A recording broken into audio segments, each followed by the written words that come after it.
li Tirkiye û Bakurê Kurdistanê bihabûna zêde ya nirxan wek diyardeyeke krîza aborî, bandoreke nerênî li weşangeriya Kurdî jî dike.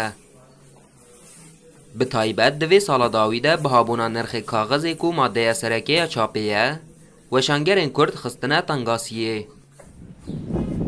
Ev weşanxaneya nûbihar e li bajarê Stenbolê ku zêdeyî 10 salin bi Kurdî weşanê dike. Rêveberê wê Suleyman Çevîk derbarê bihabûna xerciyên weşanê de ji Rûda wê re axivî. Ji ber ku kaxiz fabrikeyên kaxiz Türkiye çend sal berê tev hatin firotin, niha kaxiz Türkiye nayê çêkirin, kaxiz tamamî ji dervetê. Ev jî ya bi dolar ya bi euro ye. Wekî din jî kaxiz hem ciyê xwe da awayê euro bilim bûye û euro jî li hemberî perê Türkiye qîmet girtiye. Di cara zem hatiye ser kaxiz. Yani em bêjin mesela par tiştê ku me bi deha çêdikin, em nika nêzîsî em nikarin çêdikin ji ber kaxiz. Berê çapkirin û kaxiz hema nêzî hebû, niha tenê kaxiz bûye 3 qatê.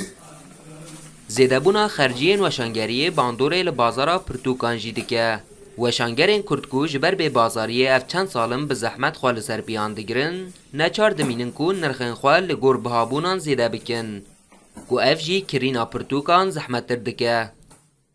Dema ku kaxez buha dibe, çapkirin zehmet dibe. Dema ku buha dibe, tu mecbur dimînî perê buhayê pirtûkê zêde bikî. Dema ku buhayê pirtûkê zêde bû, standina pirtûkê zehmet dike. Ve yani civaka Kurd, civak bi giştî di nava qeyraneke aborî de ye.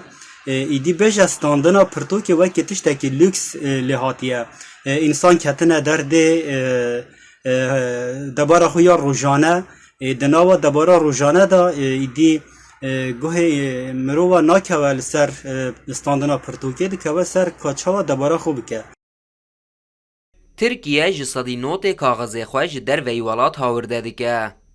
Li gor daneyên saziya amarana Tirkiye TÜİKê berhevkirin li gel sala borî, îsal nirxê kaxezê bi rêjeya ji sedî 256 zêde bûye. Lê bazar tişteke din dibêje. Ji ber ku di adara 2021 de li Tirkiye nirxê yek ton kaxez derdora 5000 lîreyên Tirkî bû. Li îsal gihiştiye derdora 25000 lîreyên Tirkî. Ev jî bûye sedem ku beşek ji weşangerên Bakurê Kurdistanê ji sedî pêncî karê xwe kêm bikin. Ferdî Sak, Rûdaw.